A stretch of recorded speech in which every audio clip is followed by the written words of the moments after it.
ወደ ሁለተኛው ምዕራፍ ከመሄዳችን በፊት ፈጠን ባለ ሁኔታ የመጀመሪያው ምዕራፍ ላስታውሳችሁ። በመጀመሪያው ምዕራፍ ዋና ገጸ ባህሪያችን ዜና ከ5 ጓደኞቿ ጋር በጫካ ውስጥ ጠፍተው በአጋጣሚ ወደ አንድ የተገለለ ዩኒቨርሲቲ እንደገቡ አይተናል። መጀመሪያ ላይ ተራ ዩኒቨርሲቲ ስለመሰላቸው ደስተኞች ነበሩ። ነገር ግን የቦታውን አስፈሪ ስም ሲያውቁ ነገሮች ተቀየሩ። አንድ የገባ ሰው በህይወቱ የማይመለስበት ቦታና በየቀኑ ከ7 ሰዓት ጀምሮ ደም አፋሳሹ ምሽት እንደሚጀምርና ተማሪዎች ያለምንም ምሕረት እርስ በርሳቸው እንደሚገዳደሉ ተረዱ።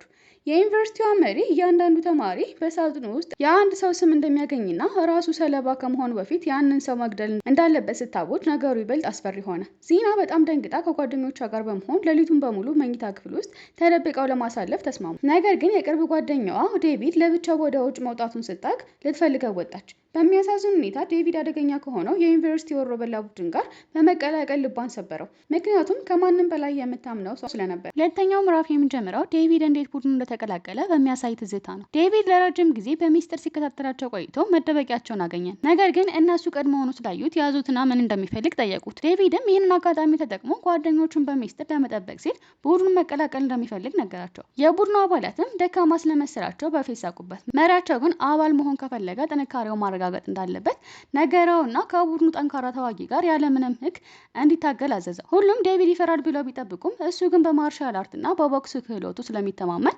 በፈገግታ ተቀበለው። ውጊያው እንደጀመረ ዴቪድ በከባድ ሁኔታ ጠቃው። ተመልካቾቹ በችሎታው ተደነቁ። በዚህ ምክንያት በቡድኑ መሪ ክብር አግኝቶ ተቀላቀለ። ወደ አሁኑ ጊዜ ስንመለስ ዜና በዴቪድ ድርጊት ተከፍታ እያለቀሰች ባለችበት ወቅት አንድ ሰው ስሟን ሲጠራ ሰማች። ዞር ስትልም ቀደም ሲል ሕይወቷን ያተረፈላት ጭንብል የለበሰው ተማሪ መሆኑን አወቀች። ወደ እሷ መጥቶ ሰዓቱ ስለመሸና አካባቢው አደገኛ ስለሆነ ወደ መኝታ ክፍሏ እንድትመለስ ነገራት። እሱ የሌላ ቡድን አባል መሆኑን ስታክ ዴቪድን ሊጎዳው ይችላል ብላ ሰጋች። ዴቪድ ደህንነቱ የተጠበቀ መሆኑን እስካታረጋግጥ ድረስ እዚያው ለመቆየት ወሰነች። ጭንብል የለበሰው ተማሪ ዴቪድ ቡድኑን ቢቀላቀልም አሁንም እንደምታስብለት ተረዳ። ዜና ግን ዴቪድ የራሱ ምክንያት እንደሚኖረው በማመን እንዲያውም ዴቪድንም ሆነ ጓደኞቿን ቢነካባት ዋጋ እንደምታስከፍለው አስጠነቀቀቸው። ጭንብል የለበሰው ተማሪ በባህሪዋ ቢደነቅም ዴቪድ በመንገድ ላይ ከመጣ ግን ምህረት አላደርግለትም ብሎ በሳቅ ተለያት። ብዙም ሳይቆዩ አንዱ ጓደኛዋ አግኝቶ ህይወቷን አደጋ ላይ ስለጣለች ወደ መኝታ ክፍሏ መለሳት። ነገር ግን ጓደኛዋ ዴቪድ ቡድኑን መቀላቀሉን እያወቀ ስለደበቃት ዜና ተበሳጨችበት። እሱ ግን ሊጠብቃት ፈልጎ እንደሆነ ገልጾ ይቅርታ ጠየቃት። ዜናም ዴቪድ እሷ እንደተከተለችው እንዳያውቅ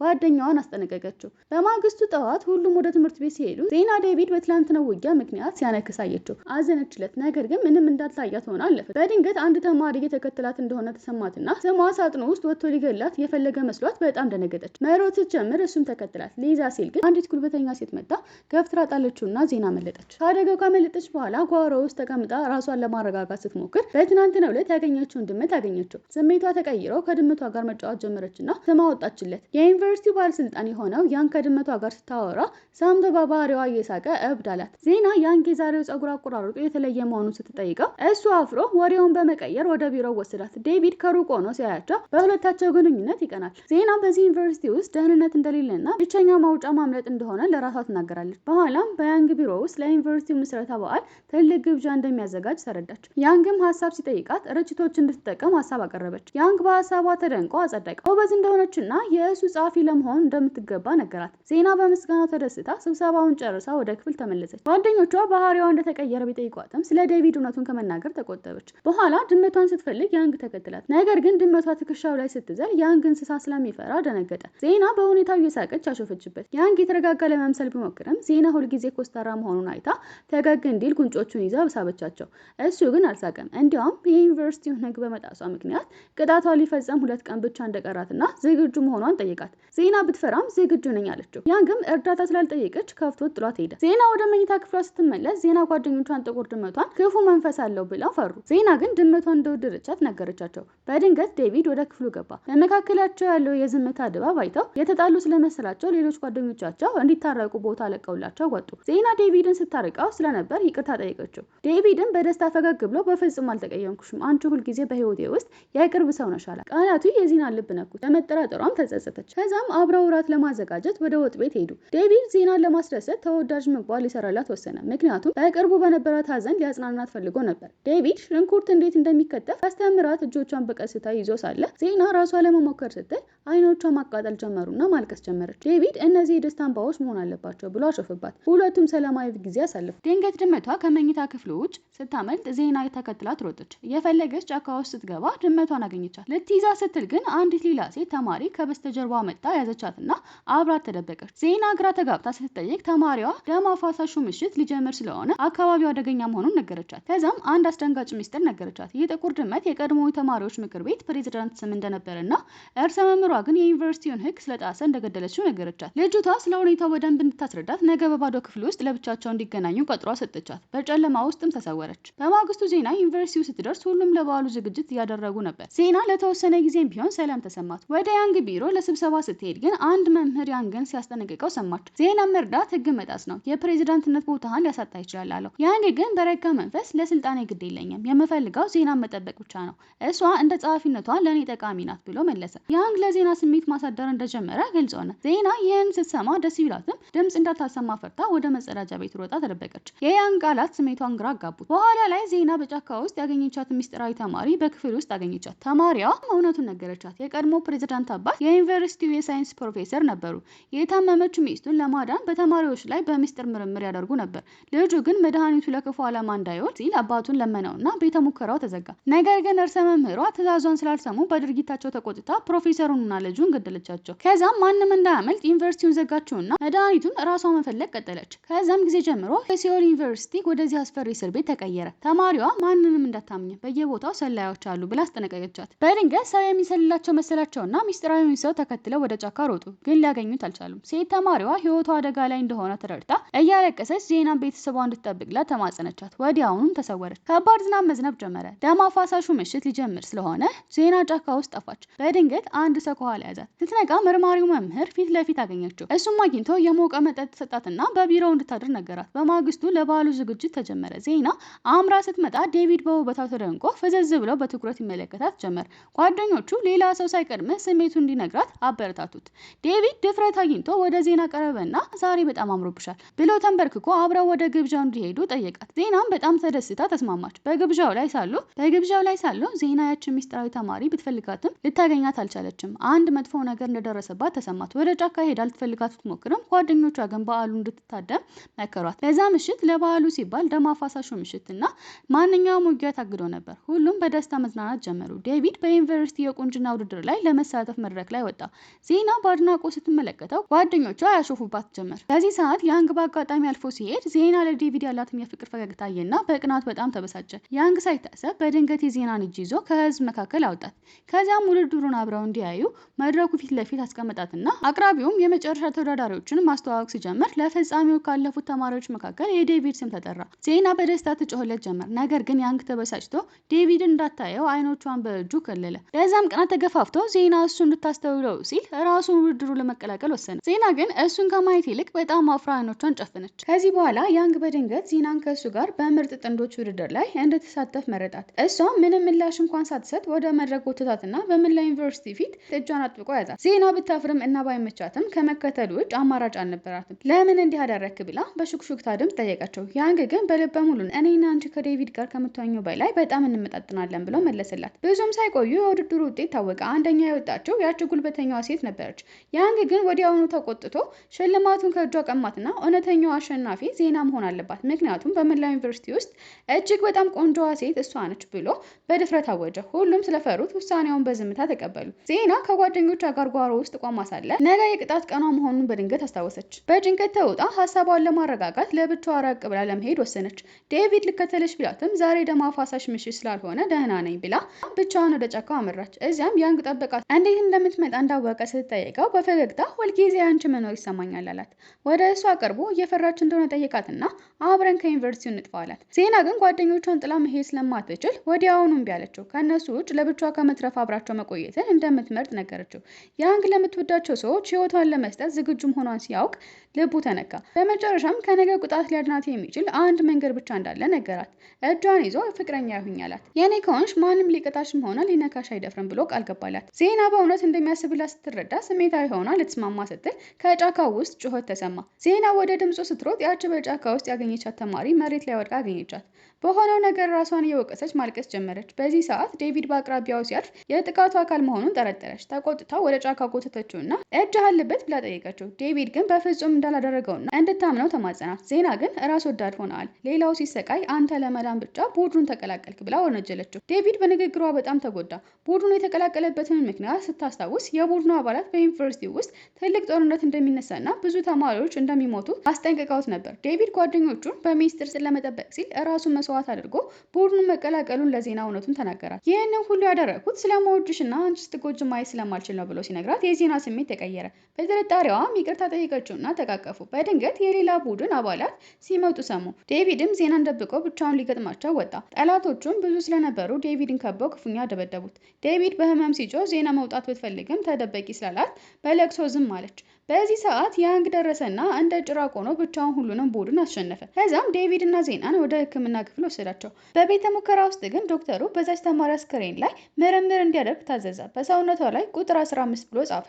ይህም ከእሷ በፊት 14 ተማሪዎች ለሙከራ አልቀዋል ማለት ነው። በማግስቱ ዴቪድ በክሊኒክ ውስጥ ሲነቃ ጓደኞቹ ከበውት ነበር። ዜና ስትገባ ዴቪድ በህመም ጮኸ፣ ምክንያቱም ዜና በቆሰለው እጁ ላይ ተቀምጣ ነበር።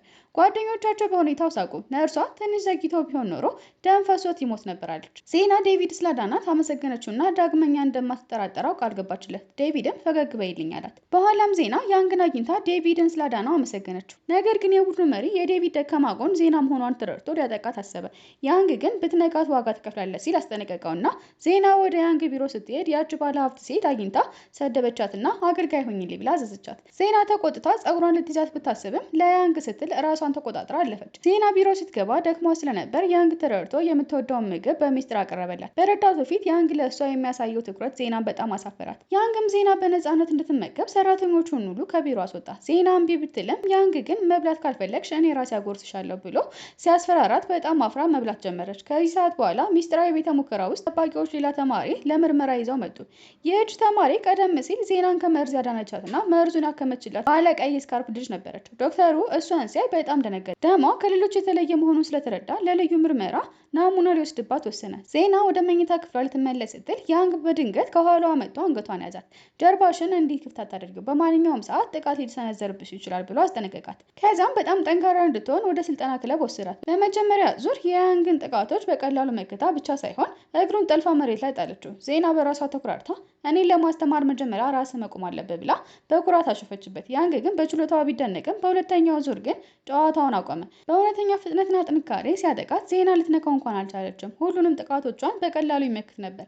ያንግ ጥንካሬ ቢኖርሽም ትንፋሽ ማጠር ትልቁ ድክመትሽ ነው ብሎ መከራት። ዜና በየቀኑ አብረው ለመለማመድ ወሰነች። ስልጠናው ሲያልቅ ዜና ለምን እኔን ጸሐፊ አድርገህ መረጥከኝ ብላ ጠየቀችው። ያንግም ከመጀመሪያ ቀን ጀምሮ ለምትወጃቸው ሰዎች ህይወትሽን ለመስጠት የምትደፍር ልዩ መሆንሽን አውቄ ነበር አላት። ከዛም በድንገት ግንባሯን ሳማትና ከእንግዲህ ራስሽን ላደጋ አታጋልጪ፣ አንቺ ለኔ ውድ ነሽ አላት። ዜና ልቧ በደስታ መምታት ጀመረና ሁለቱ ይበልጥ ተቀራረቡ። ነገር ግን ያቺ ጉልበተኛዋ ሴት ይህን ሁሉ በሚስጥር አይታ በቅናት ተቃጠለች። በኋላ ዜና መጸዳጃ ቤት ወጣ ለብቻዋ ሳለች ጉልበተኛዋ ሴት ተከትላት በመግባት ግድግዳ ላይ ያጣበቀቻት። አንገቷን አንቃ እየደበደበች ከያንግ ለዘላለም ራቂ ብላ ዛተችባት። ጉልበተኛዋ ሴት አስጠንቅቃት ስትወጣ ዜና በመተንፈስ አቅቷት ተቸግራ ነበር።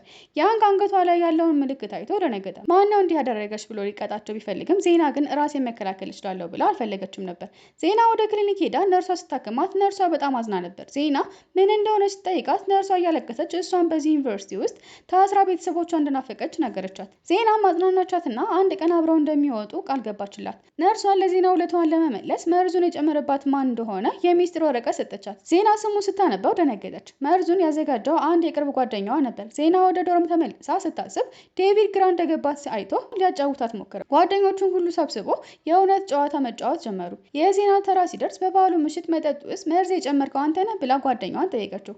ሁሉም ቀልድ ቢመስላቸውም ዜና ግን ነርሷ የሰጠቻትን ወረቀት ፊቱ ላይ ወረወረችው። ጓደኛዋ ደንግጦ እውነቱን አመነ። ነገር ግን ታሪኩ እንዲህ ነበር። ያቺ ቀይ ስካርፕ ያደረገችው ልጅ የዩኒቨርሲቲው ርዕሰ መምህር ዜና ልትገላት ስላሰበች ርዕሰ መምህሯን ለማታለል መርዙን ጨመረ። እኔ ደግሞ ወዲያውኑ መድኃኒቱን እጣለሁ ብላው ነበር። ጓደኛዋም ዜናን ለመጠበቅ ሲል ብቻ እንደተስማማ አስረዳ። ሁሉም በእውነቱ ደነገጡ። ዜና ግን ጓደኛዋ ሊያድና ስለፈለገ ይቅርታ አደረገችለት። ይህ ደግሞ ባለቀይ ስካርፓ ልጅ የእነሱ ረዳት ረዳት መሆኗን ተረዱ። በማግስቱ የያንግ የቀድሞ ጸሐፊ ዜናን አግኝታ ያንግ እዚህ ዩኒቨርሲቲ ውስጥ ሁላችንም ሊያድን የሚችል ብቸኛ ሰው ነው፣ እሱ መጠበቅ አለብን። አንቺ ግን ሁሌም አደጋ ላይ የጣልሽው ስለሆነ ከእሱ ራቂ አለቻት። ዜናም ከእንግዲህ ችግር አልፈጥርም ብላ ቃል ገባች። በኋላ ምግብ ቤት ውስጥ ያቺ ጉልበተኛዋ ልጅ ቦርሳዋን መሬት ላይ ጥላ የዩኒቨርሲቲው ንግስት ስለሆንኩ አንሺልኝ ብላ አዘዘቻት። እሷም ለያንግ ስትል ተረጋግታ አነሳችላት። ነገር ግን ጓደኞቿ ደርሰው ጉልበተኛዋን ልጅ በጥፊ መቷት። ዳግመኛ ብትነኪያት አጥንትሽን እንሰብረዋለን ብለው አስጠነቀቋት። በጓደኞቿ ድጋፍ ተደስታ ምግብ መብላት ሲጀምሩ ያንግ መጣና ብቻቸውን እንዲያወሩ ጠየቃት። ያንግ የምትበላውን ስፒናሽ አይቶ ይህ ምንድን ነው ሳር ነው ብሎ ጠየቃት። እሷም ተናዳ በግድ እንዲቀምሰው አደረገችው። ያንግ ምግብ እንዳራበው በመናገር ለማምለጥ ቢሞክርም ዜና ግን ግድ ነው ብላ ጎረሰችው። ነገር ግን ከጥቂት ሰከንዶች በኋላ የያንግ ፊት በድንገት ቀላ፣ መተንፈስም አቃተው። ዜና ያንግ ስፒናች አለርጂ እንዳለበት ስትረዳ ደነገጠች። ያንግ ራሱን ከመሳቱ በፊት ለአንቺ ስል ማንኛውም ነገር አድርጋለሁ አላት። ዜና በበደለኝነት ስሜት እርዳታ ለማግኘት ጮኸች። ተማሪዎቹም በፍጥነት ወደ ክሊኒክ ወሰዱት። ነርሷ አለርጂውን የሚያስታግስ መድኃኒት ሰጥታ እንደሚድን አረጋገጠች። ነገር ግን ያቺ ጉልበተኛ ሴት መታ ያንግን ሆን ብለሽ ልትገዩ ነው ብላ ዜናን በጥፊ መታቻት። ነርሷ ሴቷን አስወጥታ ያንግን እንዲያርፍ አደረገች። ዜናም አቅፈው እያለቀሰች አጠገቡ ቆየች። ዜና ጓደኞቿን ልታገኝ ወደ ውጭ ወጣች። እነሱም ጥፋቷ የሷ እንዳልሆነና አለርጂ እንዳለበት እንደማጣቅ ሊያረጋጓት ሞከሩ። ነገር ግን በድንገት ያቺ ባለሀብት ሴት ከብዙ ተማሪዎች ጋር ተመልሳ መጣችና ያንግን ልትገል ሞክራለች ብላ በይፋ ከሰሰቻት። ማንኛውም ሰው ምላሽ ከመስጠቱ በፊት ዜናን ይዘው እጆቿንና እግሮቿን አሰሯት። ጓደኞቿም ሊከላከሉላት ቢሞክሩም በተማሪዎች ብዛት ተሸነፉ።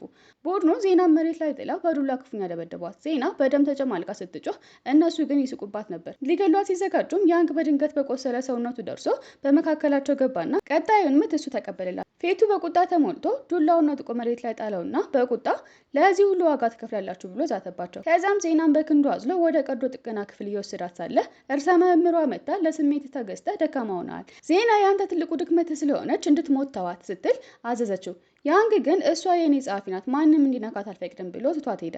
ከዛም ወደ ደበደቧት ተማሪዎች ሄዶ ያቺን ባለ ሀብት ሴት የዩኒቨርሲቲው ንግስት የሚለውን ማዕረግ ገፈፋት። እውነተኛዋ ልጅ ዜና ናት ሲል በይፋ አወጀ። በመቀጠልም በዩኒቨርሲቲው ከፍተኛ ውጤት ያመጡ ተማሪዎች ስም ሲያሳውቅ ዜናና ዴቪድ በዝርዝሩ ውስጥ ተካተቱ።